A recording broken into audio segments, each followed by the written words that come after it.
There we go. We are recording live for YouTube. There is quite a bit of a delay, so I'm just going to start and go for it. It's going to take a second, but I'll probably have to mute that. We'll see. I'm just going to double check that. And it's not letting me push it over. This is very awkward. It's not letting me over to that point. Yeah, okay, we're good. We are good to go. So I am going to, at this point, welcome the YouTube live, and we'll just kind of take it from here. These are the cards that we pulled. If you want to see that process, please do check in on the Rumble channel, as I will be posting that sometime within the next 24 to 48 hours. So here we go. This is kind of, there's been a lot going on. Oh my gosh. I'm sitting there thinking, I don't really have a whole lot that's going on, but I guess I kind of do. There's like a few paragraphs here. So one of the things I got, this is what I had dictated on March 20th, 2025 at 6:46 a.m., probably as I was getting ready to leave the house to go to work, actually. I may have been dictating as I drove.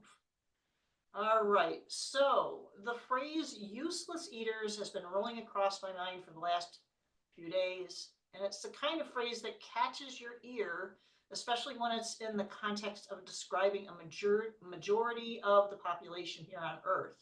And we kind of have an idea of maybe who those might be that have been calling us useless eaters.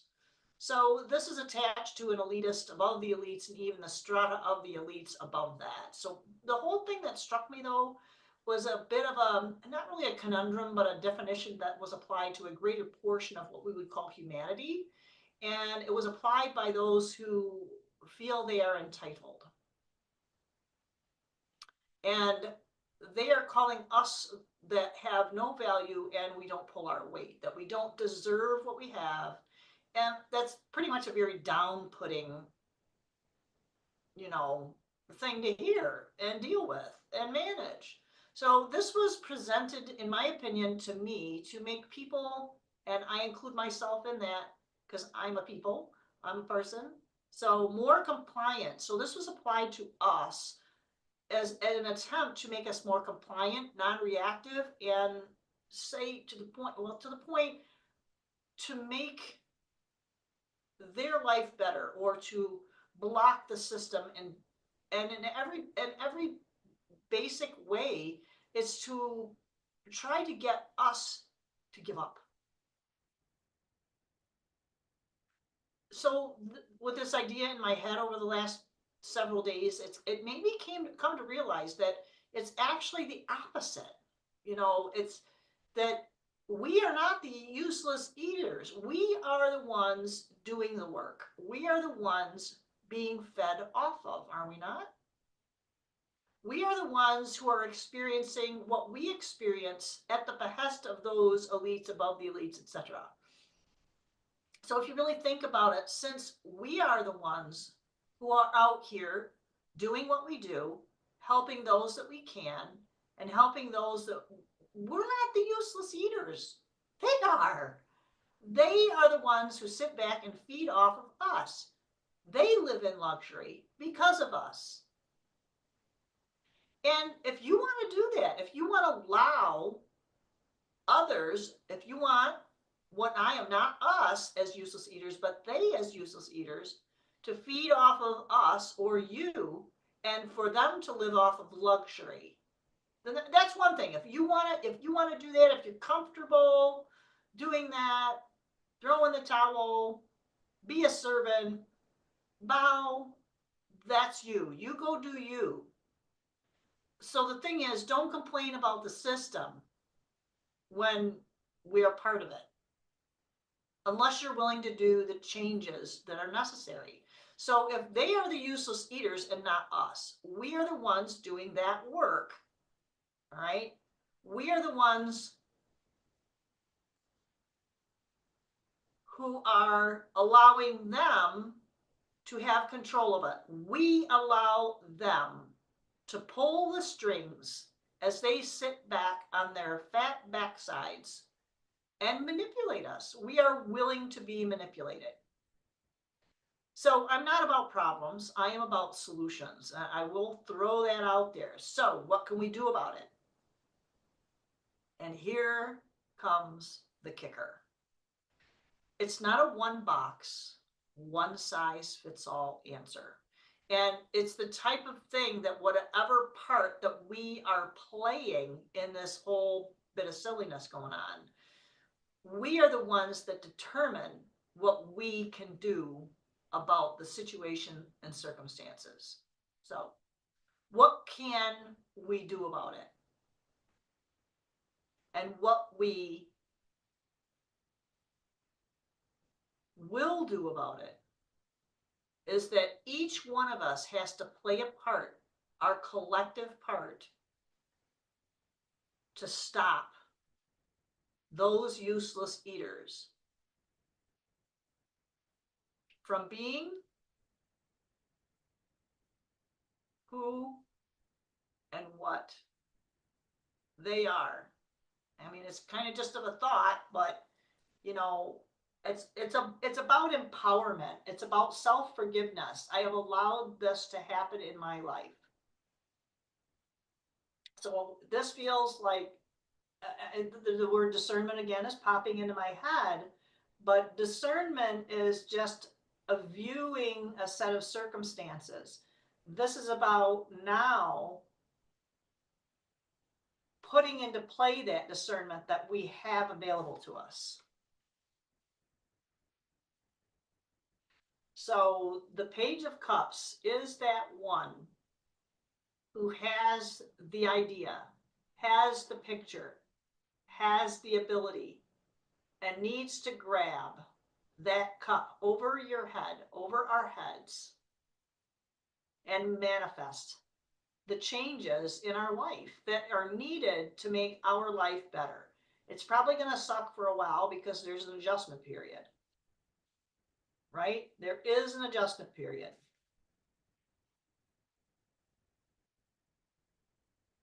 Yeah, we can't hide from it. We definitely can't hide from it. Check that out. We cannot hide. Look at that crab in there. Hiding. And I know the traditional card is different, but it's usually like 3 in front and 1 off to the side.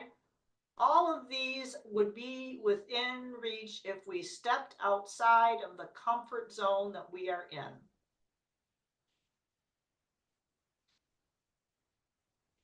Wow, and I heard don't complain. If you're not willing to do this, we can't complain about it. And it doesn't mean you have to do anything outrageous. If you have to take smaller steps towards making this happen, wow. This is all very obviously very emotionally driven. Oh my goodness. Queen of Cups. Emotions. But look, those bubbles she's releasing are definitely being released, right? And where are those bubbles going to go? They're going to go up. They're going to reach the cup. We can't just pass this by. We have to make this happen. If we want to manifest this and come out of our shell, manifest, and make it happen.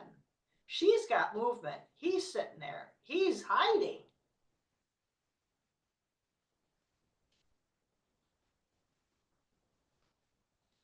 Oh, yeah.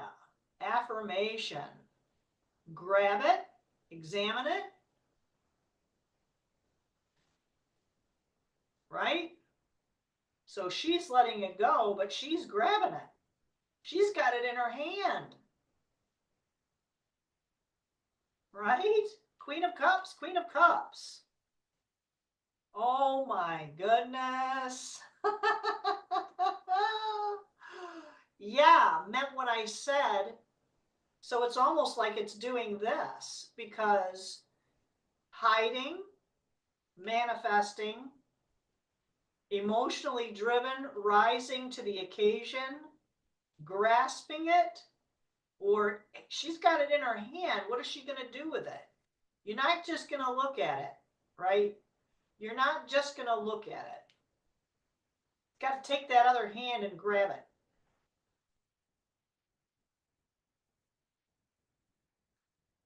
So this is strategy. And this is also, this is a Seven of Swords, but the Seven of Swords here in this, I'm getting that it's a card of thought, of course, thoughts, words. It's not necessarily quite action. So I think too that this whole thing with what's going on with the retrogrades right now, this is a time of preparation, calculation, you know, and facing your fears.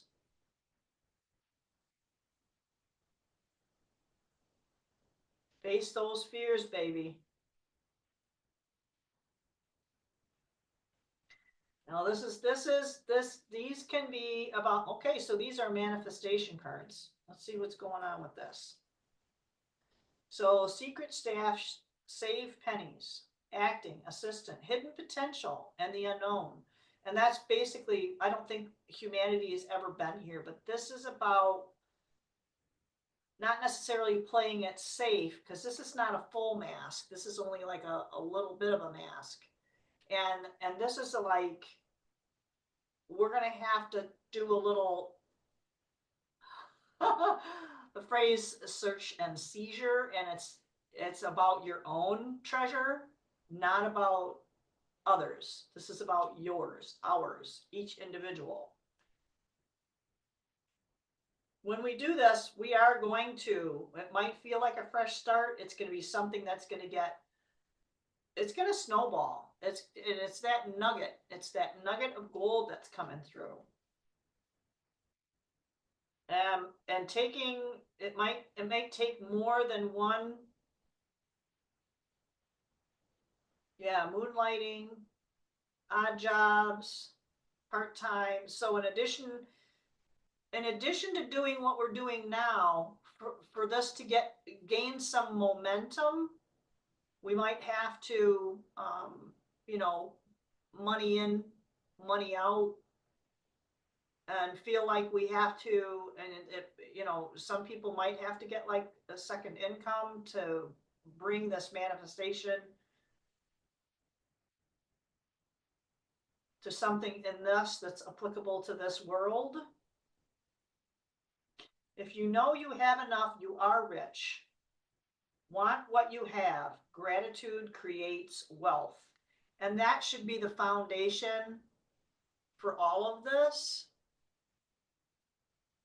This is the foundation for all of it, is that we are rich. We have the resources. We have to realize that hiding isn't going to fix it.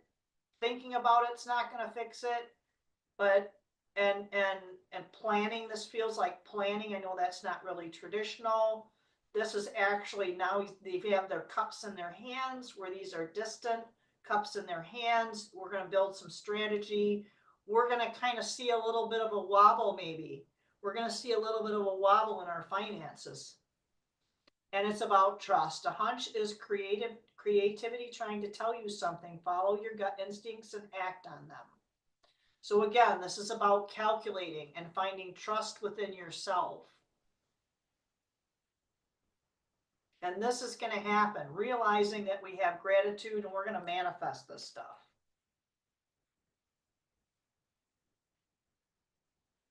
Allow compassion to guide our decisions. Our kindness will be returned to us with interest. Now, I had a really good discussion with one of my kids today, and it was about what we expect from other people when we help someone. This is also about not hanging on. It's an open hand. This is about not hanging on to expectations and outcomes. This is about, this is what I have, and this is what I know that I was meant to do.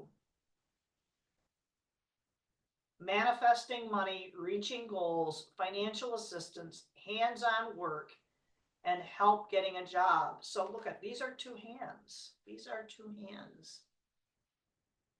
Look at that. It's even like a left hand and a right hand. That's kind of interesting too. Any clarifiers needed? I kind of would like to know a little bit more about how we can make this manifest. So let's ask about how we, not really expectations, but how can we manifest this? What's going to be helpful for us to realize this ability that we have? The gratitude, is it reaching out to another? What is the collective? What's going to help the collective reach this? Because this is a lot, and I get it that it's going to be different for different people. But let's see what this is. Let's see what this means for all of us. This is going to play out on all of this. Kind of an unusual layout here, because it kind of went like this and up, and now this. Yeah, it went down there for that basis. So let's see what it is. Whoa. And then we'll kind of call it a day, right?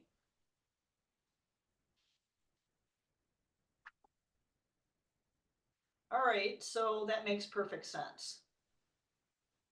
So a lot of times we are looking for encouragement. And if you need encouragement, reach out. If you need encouragement from someone, reach out. Call, email, text, whatever it is. Make sure that it's somebody that you can trust. Okay, and I think that this relationship that we're seeing here is reciprocal. So don't assume that, you know, if you call your big brother and you're looking for help, don't expect, you know, to be just on the, you know, receiving end. You're going to have to give as well. This is reciprocal. This feels very reciprocal. Because I think this mom, I'm assuming this mom here is like delivering assistance, but she is also receiving from the child. This is a very two-way relationship. And we have to be committed. We have to have resolution, commitment, and staying with it kind of attitude. Because as soon as the only losers are those who quit. And that doesn't mean moving on. I'm not talking about jobs. I'm talking about commitment to an idea. If you're in a bad relationship, whether it's with another person, and it might be painful, but if you're looking just to escape the pain, ask why. Don't stay in a bad relationship. Don't stay necessarily if it's uncomfortable. Sometimes relationships are uncomfortable. If you can't work it out, take a break. I actually had that conversation earlier today. That's all right. No judgment, because we're all going through it. 100%. We're all going through the same thing right now. All right, so I hope this was helpful, and do like, share, and subscribe, because there's a lot going on now, you guys. Let's just keep that in mind. Forgive yourself, forgive others, and let's make this happen. Let's take our power back. Let's definitely take our power back. All right, many blessings, everyone, and